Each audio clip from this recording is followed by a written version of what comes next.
আসসালামু আলাইকুম। গতকাল বাংলাদেশের সংসদে আন্দালিব রহমান পার্থ ভাই জ্বালাময়ী এক ভাষণ দিয়েছেন। ছোটবেলায় বাজারে যেতাম, ওইখানে সাপের ওষুধ বিক্রি করতে আসতো, অনেক কিছু বেচতো, কৃমির ওষুধ, সাপের ওষুধ, আরও নানান জিনিসপত্র। তো ওইখানে ওই যে খেলাধুলা দেখাইতো, একটু সাপের খেলা দেখাইতো, একটু গান গাইতো, কমেডি করতো, এগুলো দেখতে মজাই লাগতো। মানুষজন দাঁড়ায় থাকতো, প্রতি হাটেই 2-4 জনের পকেট মার হইতো। তো এই ইয়েগুলো দেখতে কিন্তু শ্রুতিমধুর, খুব ভাল লাগতো দেখে। কিন্তু খেলার শেষে টার্গেট একটাই, ওষুধ বেচবে। কি বলতো, বেজি আর সাপের যে যুদ্ধ, এখানে বেজি যে সাপের সাথে যুদ্ধ করে সাপ বেজিকে কামড় দেয়, তারপরেও বেজি কেন মারা যায় না, এই বেজিটা ওই যুদ্ধের মাঝখানেই সে জঙ্গলে যায়, জঙ্গলে যে একটা গাছের শিকড় খেয়ে আসে, সেই শিকড়টা খেয়ে তারপরে আবার ফেরে সে সাপের সাথেই করে, যেই কারণে সে মারা যায় না। খেলাধুলা শেষ, ওই যে ক্যাম্পাসার যিনি আসেন, ওই ব্যক্তি ওই শিকড় নাকি সে জঙ্গল থেকে নিয়ে এসেছেন আজকে আমাদেরকে দেওয়ার জন্য। অল্প কিছু শিকড় আছে, সবাই হাত তুলবেন, হ্যাঁ, যে আগে হাত তুলবেন তারা পাবেন, সবাইকে দিতে পারবো না। অল্প কিছু শিকড়, 2 টাকা 5 টাকা 10 টাকা ভাঙায় টাকায় নিয়ে তারপরে ভাঙা একটা গাড়ি আনতো, গাড়িতে করে ছুটতো। যাওয়ার পরে বুঝতে পারতাম বাড়িতে এসে যে এই সাপের এটা তো ভুয়া কথাবার্তা, মিথ্যা। ওই 2 টাকা 5 টাকা 10 টাকা যা গেল সবই কিন্তু ওই যে ওই জায়গায় মজা পাইলাম না। কালকে সংসদে পার্থ ভাই মূলত সেই সাপের খেলা দেখিয়েছেন। পার্থ ভাই যখন ইংলিশে কথা বলে, তখন আবার বিএনপির লোকজন একটু বেশি হাততালি দেয়। It is unique. The revolution was unique. এর পরবর্তী government was unique. And what we had a quasi-constitutional government. তো বিএনপির ভাইরা যে এই যে হাততালি টাততালি দিয়েছে না, এই বেশিরভাগই তো ধরেন ওনাদের এখানে অনেক শিক্ষিত মানুষ আছে, অনেক কি বলবো যে যার যোগ্যতা সম্পন্ন মানুষজন আছেন, কিন্তু এখানে কিন্তু আন্ডার 5 মানুষজনও কিন্তু আছেন। ওরা লেখে 8 পাস 9 পাস এরকম লেখেন ওই হলফনামায়, কিন্তু আন্ডার 5ও আছে, কিন্তু অনেকগুলো আছে বিএনপিতে। তো আন্ডার 5, আন্ডার 8, আন্ডার 10 ম্যাট্রিক, এগুলো তো আপনার ইংলিশ বুঝে নাই। তো না বুঝে ওরা মনে করছে ইংলিশে যা বলছে ওইটা মনে আমার পক্ষেই বলছে, আমাদের দলের পক্ষেই বলছে, শুনে আরও বেশি থাপড়ানি দিয়েছে।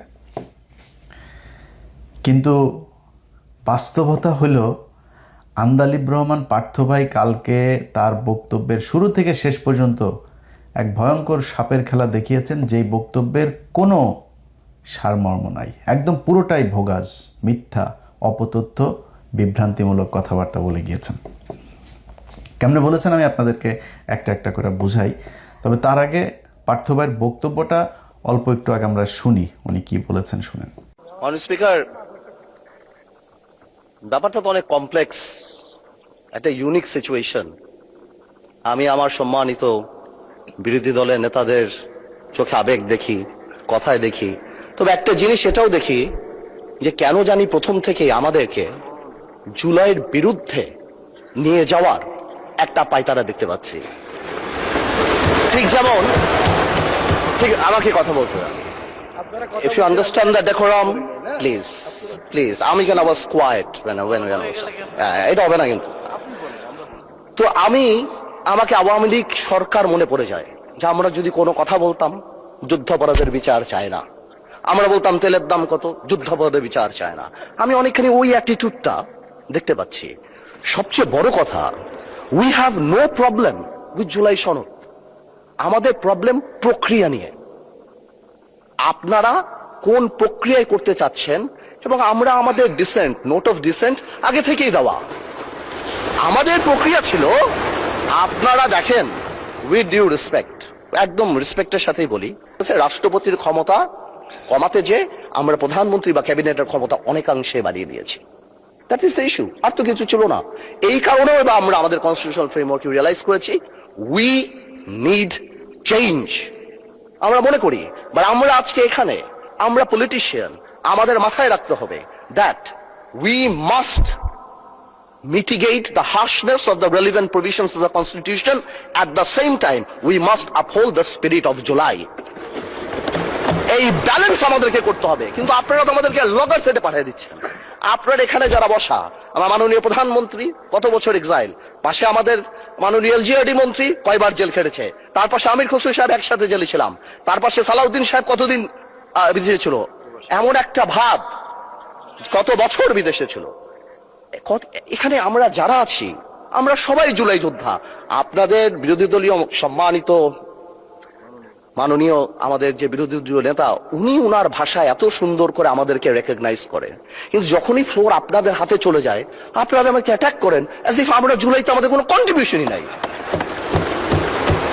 একদিন এক ভাই দাঁড়িয়ে বলল, গতকালকে সম্মানিত সংসদ সদস্য দাঁড়িয়ে বলল যে আমাদের এখান থেকে বলা হয়েছে এই আন্দোলনের সাথে আমাদের সম্পৃক্ততা নাই। অফকোর্স আমরা এই কথা বলেছি, because it was politically correct. We never wanted to give it a political face. আমরা চাচ্ছিলাম ছাত্র আন্দোলন বা যেই কোটা আন্দোলন হচ্ছিল ওইভাবে যাক। এই রেভলিউশনকে আমরা শ্রদ্ধা করি। 17 বছর আমরা কষ্ট করেছি, এখানে আমার ভাইয়েরা অনেক বেশি কষ্ট করেছে। আমরা জেলে গিয়েছি, আন্দোলনে ছিলাম, 20 দলে ছিলাম, 4 দলে ছিলাম অনেক আগে থেকে। আমরা চাই না, কিন্তু এই যে একটা প্রক্রিয়া, সংবিধানকে ছুঁড়ে ফেলে দাও, সংবিধানকে ছুঁড়ে ফেলে দাও। সংবিধানকে ছুঁড়ে ফেলবো কেন? সংবিধানকে মনে করায় দেয় যেটা 71-এর পরাজয়ের দলিল। আমি সংবিধান কেন ছুঁড়ে ফেলে দেবো? এই সংবিধান দিলে গাত্রদাহ কেন হবে? এত গায়ে লাগবে কেন? If I don't like it, there are relevant provisions within the constitution যে আমি পরিবর্তন করতে পারি।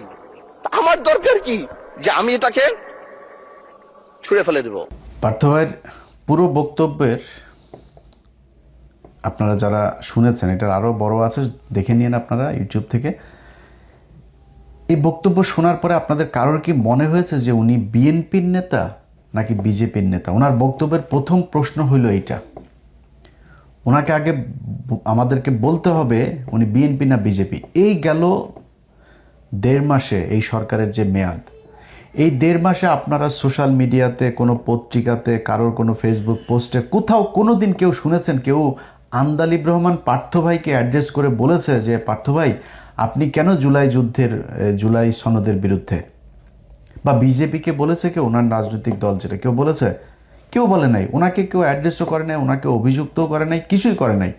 কিন্তু উনি নিজের গায়ে নিলেন অ্যাজ ইফ উনি একজন বিএনপির মন্ত্রী, বা মনে হয়েছে উনি বিএনপির মানে প্রধানমন্ত্রী বা মহাসচিব, এরকম একটা দায়িত্ব নিয়ে উনি কালকে বিএনপিকে খুব দিয়েছেন। কারণ জিনিস কিন্তু হেভি জিনিস একটা। পার্থ ভাই কিন্তু কোনো সমস্যা হয় না কখনো। ধরেন আওয়ামী লীগ বিএনপি যখন যারাই ক্ষমতায় আসুক কোনো সমস্যা হয় না। একদিকে হেলাল সাহেবের মেয়ের জামাই ভাইও মোটামুটি ভালো নেতা টেতা ছিল। তারপরে ধরেন এখনও কোনো সমস্যা নাই, আওয়ামী লীগের সঙ্গে ব্যবসা পাতিটাতি সব কিছু চলেছে, কোনো সমস্যা হয়নি। তো এখন বিএনপি আসার পরে তো ফুল ফেসে ওনাকে বিএনপি হইতে হবে, কারণ আওয়ামী লীগের অনেকের দায়িত্ব কিন্তু পার্থ ভাইয়ের হাতে, পার্থ ভাইয়ের মাথায়। পার্থ ভাইয়ের অনেকের ব্যবসা ট্যাবসা অনেক কিছু দেখাশোনা করা লাগে, তো এগুলি করা লাগে। ওনার কালকে যে বক্তব্য দিয়েছেন সেটাতে উনি বুঝিয়ে দিয়েছেন বিজেপি বলে বাংলাদেশে কোনো দল নাই, উনি বিএনপির। তো পার্থ ভাইয়ের আমি বলবো যে পার্থ ভাই আপনি এক কাজ করেন, আপনি আপনার দল অ্যাবলিশ করে দেন, করে আপনি বিএনপিতে করেন, অথবা দলকে এখানে কোয়ালিশন করান, কোলাবোরেট করায় তারপরে বিএনপির সাথে আপনি মানে একটা সমঝোতার ভিত্তিতে একটা রাজনীতি করেন, সরাসরি বিএনপি করেন। আপনার আর বিএনপিরও আপনার মতো লোকের দরকার আছে, কথা টথা বলার, বুঝেন না, ইংলিশ টিংলিশ বাংলা টাংলা মিলায় সুন্দর করে কথা বলার লোক বিএনপিতে নাই। তো বিএনপির এই মুহূর্তে ধরেন আমি ওই যে মোয়াজ্জেম হোসেন আলাল ভাইটাই এরকম কিছু লোকজন আছে, এখানেও সংসদেও কিছু লোকজন আছে, বাট বেশিরভাগই মানে একদম উপরের দিকের নেতাদের কারোর কথাই শ্রুতিমধুর না, শুনতে ভাল লাগে না, কেমন যেন মনে হয় আর কি। তো পার্থ ভাই একজন আছে, ওইটার প্রক্সি দিতে পারবে বিএনপির হয়ে, ওনার উচিত।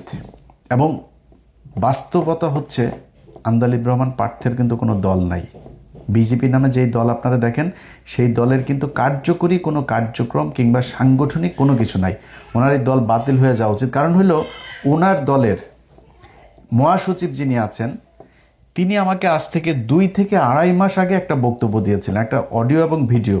প্রথমে অডিও নিয়েছিলাম, এরপর আবার ভিডিও উনি দিয়েছেন, সব মিলে ঘন্টাখানেকের একটা রেকর্ড আছে। তো পার্থ ভাই যেহেতু আবার ওনারা কিন্তু আমি পুরাপুরি মানে যেই অ্যাঙ্গেলে আওয়ামী লীগকে বলতাম ওইভাবে কিন্তু পার্থ ভাই বিএনপির লোকজনের বলতে পারি না, কারণ ওনাদেরও তো একসময় পছন্দ করি, এখনও পছন্দ করি, একদম করি না তা না। পার্থ ভাইয়ের প্রতি একটু রাগ আছে, উনি প্রথম আলোয় গিয়েছিলেন, বাট অত বেশি রাগ নাই, আবার এরপরে ওনার সাথে কথাবার্তা হয়েছিল।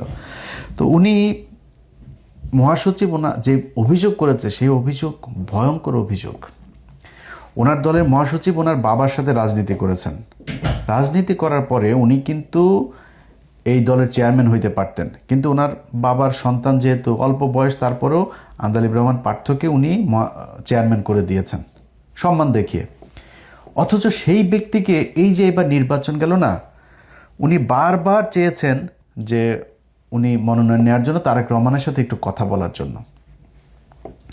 তারেক রহমানের সাথে কথা বলতে দেওয়া হয় নাই।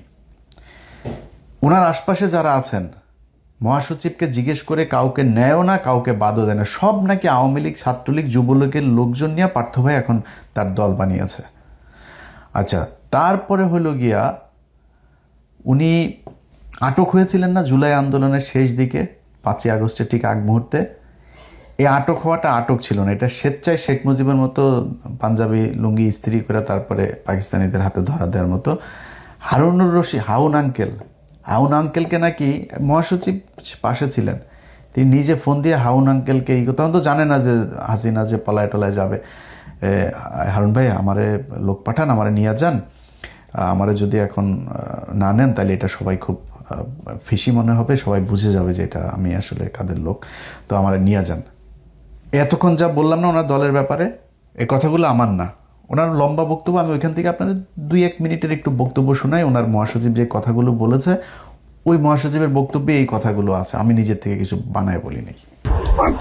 আপনার সাথে এই দলটা তৈরি করছি, এসআর সাহেবের সাথে আমরা বের হয়ে গেলাম শুধুমাত্র একটা মাত্র কারণ যে এসআর সাহেব আওয়ামী লীগের সাথে থাকবে, এই জন্য উনি তো ওইদিকে চলে যাবে। আমরা জানতাম যে উনি চলে যাবে। হ্যাঁ, তো নাজিবুর রহমান বলছে যে উনি এই জন্য এরকম করতেছে, এবং যেদিন নাকি এটা আমরা দলটা তার সাথে ভাগাভাগি হয়, ওই দিন পার্টির বিষয়ে অনেক ঝামেলা হয়েছে। ওই দিন নারায়ণগঞ্জের ওই যে নাসিম ওসমান, সাবিম ওসমানের বড় ভাই বলছিল, ওর সাথে আমার ধাক্কাধাক্কি হয়েছে। তো পরবর্তীতে মঞ্জু ভাই মারা যাওয়ার পরে, মানে নাজিবুর রহমান মঞ্জু ভাই মারা যাওয়ার পরে আমরা পাটকুরে বানাইলাম দলের। তার মাও হইতে চাইছে, তার মায়ের রাজি হয়ে যায় যে তার মা যেহেতু সরাসরি শেখ হাসিনার আপন মামাতো ফুয়াতো বোন, কারণ উনি প্রায়ই ওনাদের কিচ্ছা বলে, ওনাদের কাহিনী বলে, বোনের কাহিনী, তাছাড়া তার নানার ছবি, শেখ সাহেবের ছবি, তার ভাই শেখ মুজির ছবি সামনে নিয়ে কান্নাকাটি করে। এই সমস্ত কারণে ওনাকে আমরা সাপোর্ট না করিয়া পাঠ করে বানাইছি। তো পার্থ ঠিকই ছিল, সমস্যাটা হচ্ছে সে একটু আওয়ামী শোষণটা করে খুব কায়দা করে, কিন্তু বক্তব্য দেয় খুব চটকদার, খুব সুন্দর যেটা বক্তব্য দেয় আওয়ামী লীগের বিরুদ্ধে, এইটার উপরেই সবাই খুশি হয়ে যায়, কিন্তু সে বিতর্কত ভাবে সে ক্ষতি করে। এটা আমি দলের সেক্রেটারি হিসাবে আমি যেভাবে বুঝি, বা আমার দলের লোকজন যেভাবে বুঝে, এটা তো আর সবাই বুঝবো না, বা আমরা যেটা দেখি নিজের চোখে। তারে আমি বলছি একদিন, এইবারও তারে বলছি, তো আমারে বলতেছে, আমার চাচা বলে, যেহেতু আমার বাবার সাথে রাজনীতি করছি, চাচা তোমরা যাই বলো, আমি কি এখন আত্মীয়তার অস্বীকার করে পারবো না। আমি আওয়ামী লীগে গালিগালাজ করি, আমার রাজনৈতিক না করলে তারা আমার কোনো থাকবে না, অবস্থান থাকবে না। কিন্তু তারা যদি বিপদে পড়ে, আমি যদি তাদের সাথে তখন সম্পর্ক নষ্ট করে দিই, এটা তো ধর্মেই তো নিষেধ আছে যে আত্মীয়তার সাথে সম্পর্ক ছিন্ন করা যাবে না, আমার দোষ নেই। হ্যাঁ, আর দলের কমিটির ব্যাপারে সে ইদানিং যেহেতু সে আওয়ামী লীগের লোক আর বলার লোক, এর বাইরে আর কাউরে তেমন করতে চায় না, যার জন্য উনি এককভাবে সই করে। এই হয়েছে আন্দালিব রহমান পার্থ ভাইয়ের রাজনৈতিক অবস্থা আর কি। তো ওনার দল বলে এখন আর কিছু নাই, এই দল দিয়ে যে জীবনে কোনোদিন ক্ষমতায় আসতে পারবে সেটাও না, আবার কারোর সাথে কোয়ালিশন না করলে যে কোথাও এমপি হইতে পারবে ওইটাও আমার মনে হয় না যে কখনো সম্ভব। এই কারণে উনি বিএনপিকে পুরো ওন করে তারপরে বিএনপির হয়ে উনি জামাতের বিরুদ্ধে সর্বোচ্চ ম্যাক্সিমাম অ্যাটাক করেছেন। ম্যাক্সিমাম অ্যাটাকের মানে শেষ মাত্রাটা কোনটা? জামাত ইসলাম নাকি কবে বলেছেন যে সংবিধান ছুঁড়ে ফেলে দেওয়ার কথা। আমি শুনি না জামাত ইসলামের কে এই কথা বলেছেন, ইভেন ওনারা মনে হয় এটা বলেও নাই।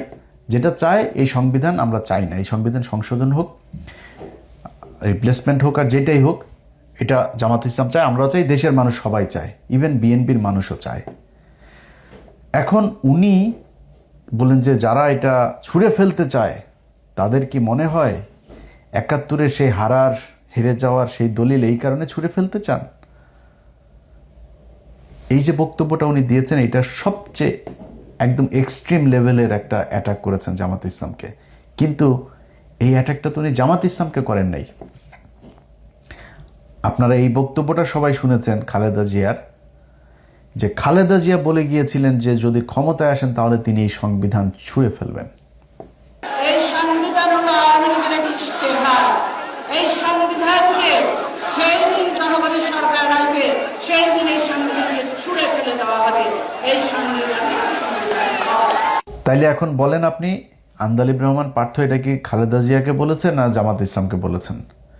কারণ আওয়ামী লীগ মনে করে খালেদা জিয়া, জিয়াউর রহমান এরা সবাই পাকিস্তানের লোক, পাকিস্তানের এজেন্ট ছিল, রাজাকার ছিল, পাকিস্তানের হয়ে বাংলাদেশের মানুষের বিরুদ্ধে যুদ্ধ করেছে। এটা শেখ হাসিনা বহুবার বলেছে। খালেদা জিয়া হলো পেয়ারে পাকিস্তান টাকিস্তান এগুলো বলে কথা বলেছে, এটা আপনারা শুনেছেন অনেকেই। आए मेरे जान प्यारे दमान आंखों की तारा আসমান কি চান মেরে জান পাকিস্তান। এ হলো খালেদা জিয়ার কথা। বিএনপির হৃদয় তো থাকে পাকিস্তান, তাদের মনেই আছে পাকিস্তান, দিল মে হায় প্যারে পাকিস্তান। এইসব কারণেই এই যে পাকিস্তানের পন্থী এগুলো বলার কারণে কিন্তু আজকে পর্যন্ত এই মুক্তিযুদ্ধের বিষয় নিয়ে খালেদা জিয়া এবং হাসিনা এই যে জুলাইয়ের যে আন্দোলন হইল, 15 বছরের যে স্বৈরশাসন, এগুলো সব কিন্তু এই মুক্তিযুদ্ধের এগুলোকে কেন্দ্র করে।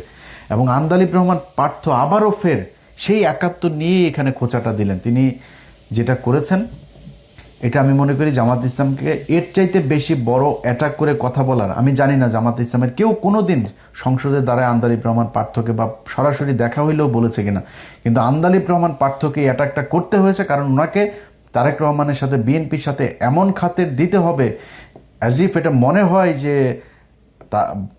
আন্দালিব রহমান পার্থ মানে বিএনপির বিশাল বড় একজন শুভাকাঙ্ক্ষী, এই কারণে তারা তেলবাজি করে ওইখানে যাইতে হবে, এই জন্যই সে এটা করেছেন।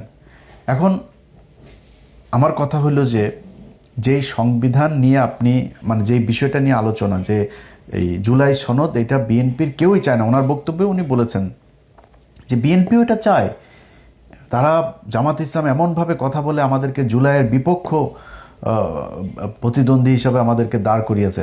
বা এটা জামাত ইসলাম দাঁড় করায় নাই, আপনি যে বিএনপির হয়ে কথা বলতে চাচ্ছেন, বিএনপি সাজতে চাচ্ছেন, আপনার সেই বিএনপি এই কাজ করেছে। কি কি করেছে একটা একটা করে বলি।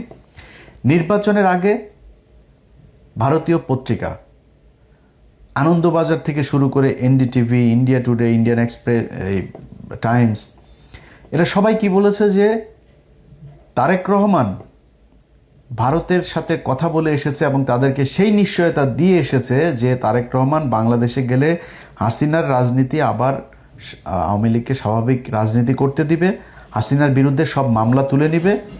এটা যে ওদের পত্রিকা বলেছে সেইটা না, খালি দলের মহাসচিব থেকে শুরু করে অনেক নেতা এই কথা বলেছেন, আওয়ামী লীগের কোনো মামলা রাখা হবে না, আওয়ামী লীগ বিএনপি ভাই ভাই, আওয়ামী লীগের লোকজন সব বিএনপিকে ভোট দেখ, এই কথা আপনারা প্রকাশ্যে নির্বাচনের ক্যাম্পেইনের সময় বলেছেন। নির্বাচন শেষ হয়েছে, প্রথম বক্তব্য সালাউদ্দিন আহমেদের, আমরা এই সংস্কার গণপরিষদের যেই শপথ এইটা আমরা নিব না। হ্যাঁ ভোট না ভোট দিল বাংলাদেশের 80% মানুষ হ্যাঁ পক্ষে ভোট দিল। সালাউদ্দিন সাহেব বলে দিলেন এইটা হ্যাঁ ভোট না ভোট এগুলি কোনো বিষয়, জুলাই সনদ টনদ এগুলো, কয়েকজন এমপিও বলেছেন এই কথা।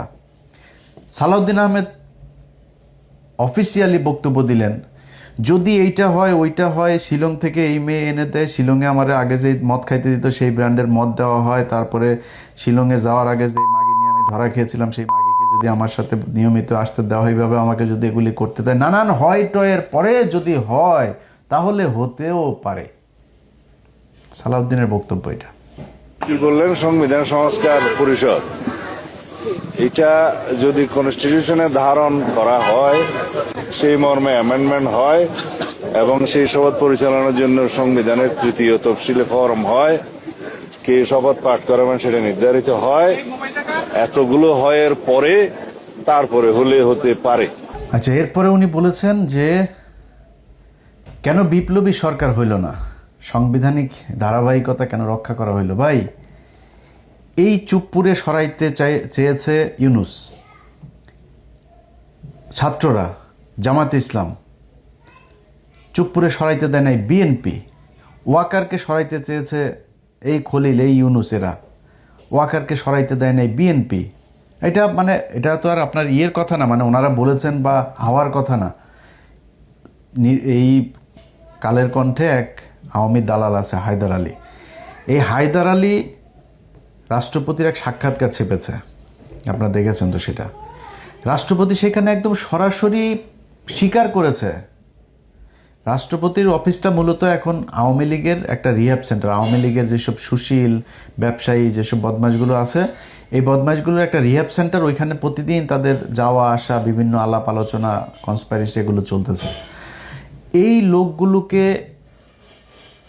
কিভাবে আপনার এই যে চুপ্পুকে কিভাবে বিএনপি আপনার শেল্টার দিয়েছে, তাকে রাখতে চায় না জামাত ইসলাম, তাকে রাখতে চায় না ইউনূস, তাকে কিভাবে এখন বিএনপি আদর আপ্যায়ন করে, আমরা এগুলো তো নিজের চোখেই দেখছি।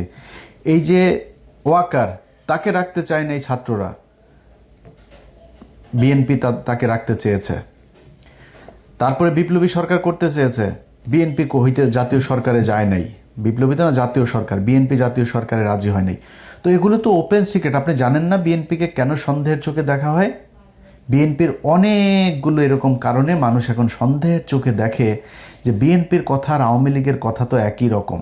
ওগুলি সব যদি বাদও দেন, নির্বাচনের পরে কতগুলো আওয়ামী লীগের নেতা জামিনে মুক্তি পেয়েছে। এলাকায় আওয়ামী লীগের লোকজন, আমার এলাকার কথা বলে, আওয়ামী লীগের লোকজন সব এখন ওপেনে আরামসে চলাফেরা করে, সব বিএনপির দলে গিয়ে ভিড়েছে এবং বিএনপি তাদেরকে শেল্টার দিচ্ছে। বিএনপির এমপি তিনি নিজে বলেছেন, হারুন নিজে বলেছে যে থানা ঘেরাও করা হবে যদি আওয়ামী লীগের কাউকে ধরা হয়। এই জন্য বিএনপিকে জুলাইয়ের প্রতিদ্বন্দ্বী হিসাবে দাঁড় করানো হয়েছে। বুঝেন না আপনি? এমনিতেই গায়েবী আওয়াজ এসেছে আপনার কাছে আর আপনি শুরু করে দিলেন। মূলত আপনি জানেন, আপনি কিন্তু কথারে মানে টকশো করার জন্য আপনি অনেক এক্সপার্ট। আপনি এই কথার এগেনস্টে কি বলতে হবে সেটা আপনি খুব ভালো করে জানেন, কিন্তু বলেন নাই। না বলে এই যে আজকে টেবিল চাপড়াইছে না বিএনপির অশিক্ষিত কিছু লোকজন, এদের এই চাপড়ানিটা খাওয়ার জন্য আর হইল গিয়া নিজে বিএনপির একটু তেল দিয়া তারপরে পদধূলি পাওয়ার জন্যই আপনি এগুলো বলেছেন। এটা আমরা বুঝি পার্থ ভাই, আপনি এত অজ্ঞানী বা এত অশিক্ষিত মূর্খ লোক না, আপনি সব বুঝেন, বুঝেই তারপরে এগুলো করেছেন। এখন কথা হইল যে সংবিধান নিয়া যদি নাকি আপনারা মনে করেন, যেটা আপনিও আজকে যুক্তি দেখিয়েছেন, এটা সালাউদ্দিন যুক্তি দেখায়, আইনমন্ত্রীও যুক্তি দেখিয়েছে যে কি এই ধারাবাহিকতাটা করা না হলে আগে কেন বিপ্লবী সরকার করা হয় নাই, না হওয়ার কারণে আজকে এখন আমরা রাষ্ট্রপতিকে রেখে সাংবিধানিক ধারাবাহিকতা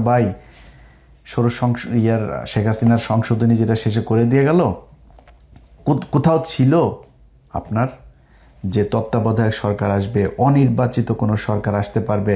আপনারা এখন বলবেন সালাউদ্দিন এক যুক্তি দেখিয়েছে, প্রধানমন্ত্রী পালিয়ে গিয়েছে, প্রধানমন্ত্রী পদত্যাগ করেছে, এখন আমরা কি করব? প্রধানমন্ত্রী তো বলেছে আমি পদত্যাগ করি নাই, এখন আপনি কই যাবেন?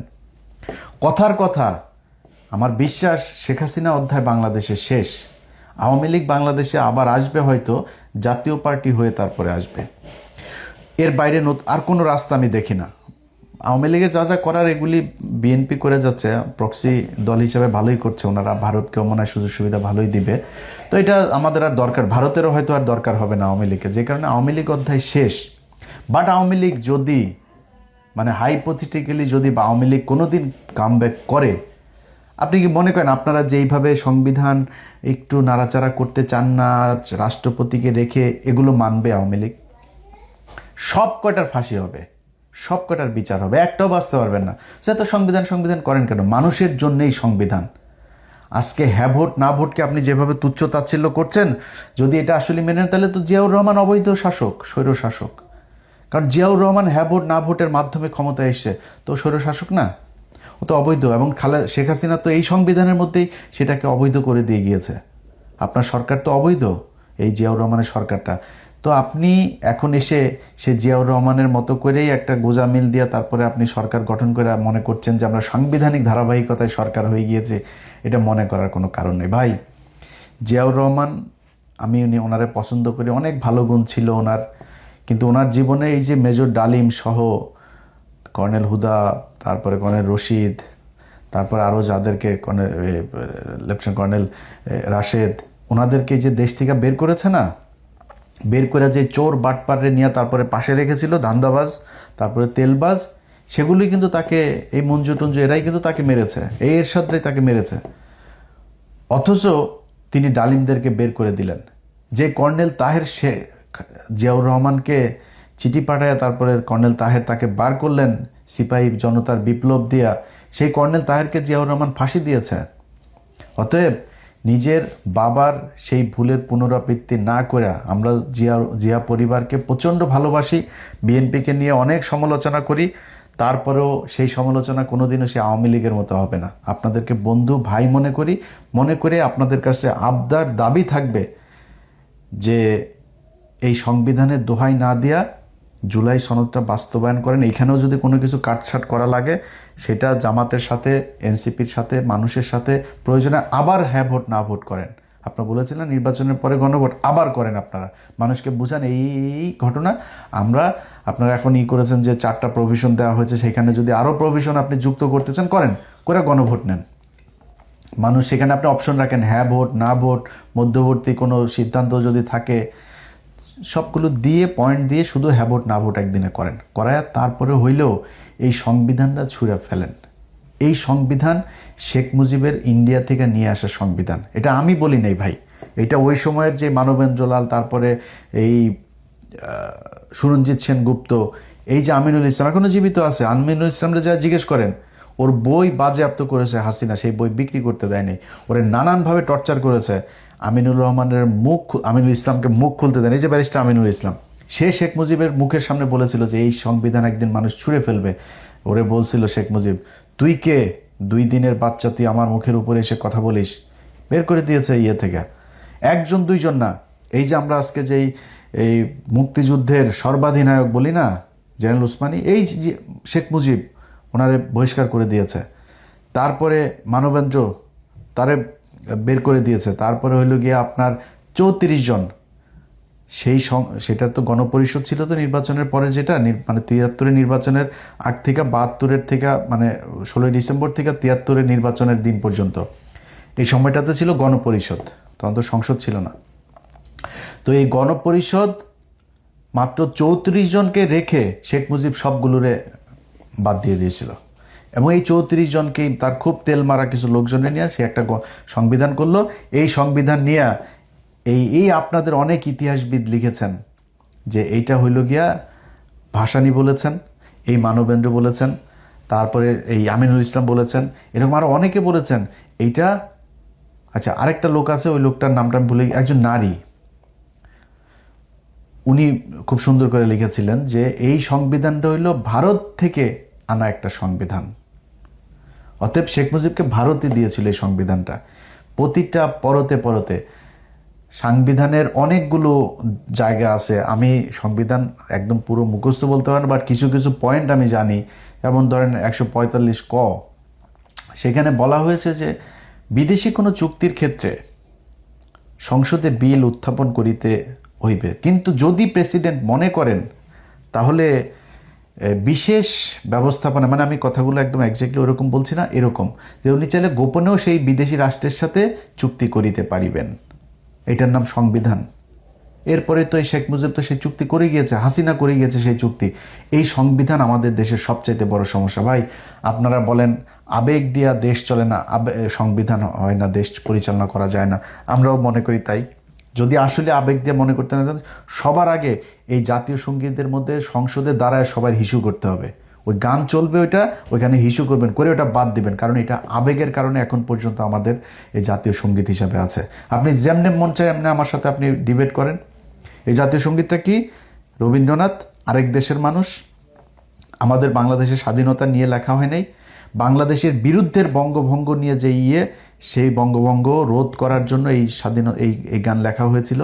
এরপরে আবার এটার যে সুর, সেই সুর আবার গগন হর করার গানের সুর চুরি করে তারপরে বসানো হয়েছে। সো চুরি করা বিদেশি আরেকজন বাংলাদেশ বিদ্বেষী, মুসলমান বিদ্বেষী একজন মানুষের লেখা জিনিসকে আমরা আপনার জাতীয় সঙ্গীত হিসাবে, একজন মুসলমান যদি নাকি এই জাতীয় সঙ্গীত পড়ে, ওরে জীবনে আল্লাহর কাছে গেলে ওরে জবাব দিতে হবে এটা পড়ছিস কেন। এটা ওদের দেবদেবীকে উদ্দেশ্য করে ওরা এই মাগো তোর এগুলি ওরা ওদের জন্য করছে, আমাদের জন্য না। এটা যদি আপনি আমার ইতিহাস দিয়া যদি বুঝাইতে পারেন তাহলে বুঝান, আবেগ দিয়া যদি বুঝাইতে চান তাহলে আরেক জিনিস। আপনারা তো আবেগ মানবেন না, তাহলে জাতীয় সঙ্গীত বাদ দেন, সংবিধান বাদ দেন। এসব গাঁজাখুরি কথাবার্তা বলে টলে মানুষরে জুলাই সনদ থেকে নিয়ে যাবেন, যা মন চায় তাই করবেন, এগুলি যদি করেন ভাই করতে পারবেন, গায়ের জোরে অনেক কিছু করতে পারবেন, কিন্তু মানুষ কিন্তু প্রতিটা ঘটনায় বিএনপির বিরুদ্ধে যাচ্ছে। আন্দালিব রহমান পার্থ ভাইয়ের প্রথম বক্তব্যের শুরু ছিল এমন একটা পরিস্থিতি তৈরি করা হয়েছে, আমরা জুলাই সনদের প্রতিদ্বন্দ্বী আপনাদেরকে জামাত বানায় নাই, আপনারা বানিয়েছেন, জনগণ বলেছে, জামাতের বলতে হয় নাই। জনগণ মনে করে বিএনপি জুলাইয়ের সাথে গাদ্দারি করেছে প্রতিটা জায়গায়। আপনারা শহীদ ওসমান হাদির মৃত্যু হইল, শেখ মুজিবুর রহমানের হলের সামনে নিয়ে লেখা হইল শহীদ ওসমান হাদি হল, সেখানে এই ছাত্র দলের ছেলেপেলেরা যায় তারপরে এক ব্যানার টানিয়ে দিয়ে এসেছে হাদির উপরে। কেন? কারণ কি? আবার তাদের সেই ব্যানারের মধ্যে আবার লেখা শহীদ এই শেখ মুজিবুর রহমান হল। আপনারা জনগণ থেকে বিচ্ছিন্ন হয়ে যাচ্ছেন। এইটা আওয়ামী লীগের মতো পরিণতি হওয়ার আগে যদি বুঝতে পারেন তাহলে আমার মনে হয় আপনাদের জন্য অনেক ভালো। আশা করি ব্যক্তিগত আক্রমণ হিসেবে নেবেন না পার্থ ভাই, আপনার বোঝানোর জন্যই বললাম। আপনার এই মহাসচিবের বক্তব্য পুরোটা আমি ছাড়তে পারতাম, ওনারা আমি বুঝাইছি যে ভাই বাদ দেন, পার্থ ভাই তো তাও তো আওয়ামী লীগের দালালি তো করে নাই, ভেতরে ভেতরে তো ভাই এই দেশের সবই ওই মুড়ি খায়, এটা তো আর করে লাভ নাই, তো উনিও খাইতেছে, তারপরে তো আওয়ামী লীগের দালালি করে নাই, সুন্দর করে আওয়ামী লীগের সমালোচনাগুলো অন্তত করেছে আওয়ামী লীগের সময়, ওনারা মাফ করে দেন। আমি বলি নাই আপনার ওই সময় চালিয়ে কিন্তু আপনার দল আমি ভাঙিয়ে দিতে পারতাম, ওনার এই বক্তব্য ওই সময় চালাইতে পারতাম, নির্বাচনের আগে চালাই নেই। যাই হোক, ব্যক্তিগত আক্রমণ করার জন্য না, বোঝার জন্যই বলেছি। আশা করি এই সংবিধান ছুঁড়ে ফেলে দিয়ে নতুন করে বাংলাদেশের মানুষের জন্য, বাংলাদেশের মানুষের অধিকার প্রতিষ্ঠার জন্য যা করা যায় সেই অনুযায়ী একটা সংবিধান বাংলাদেশে রচিত হবে। আল্লাহ হাফেজ।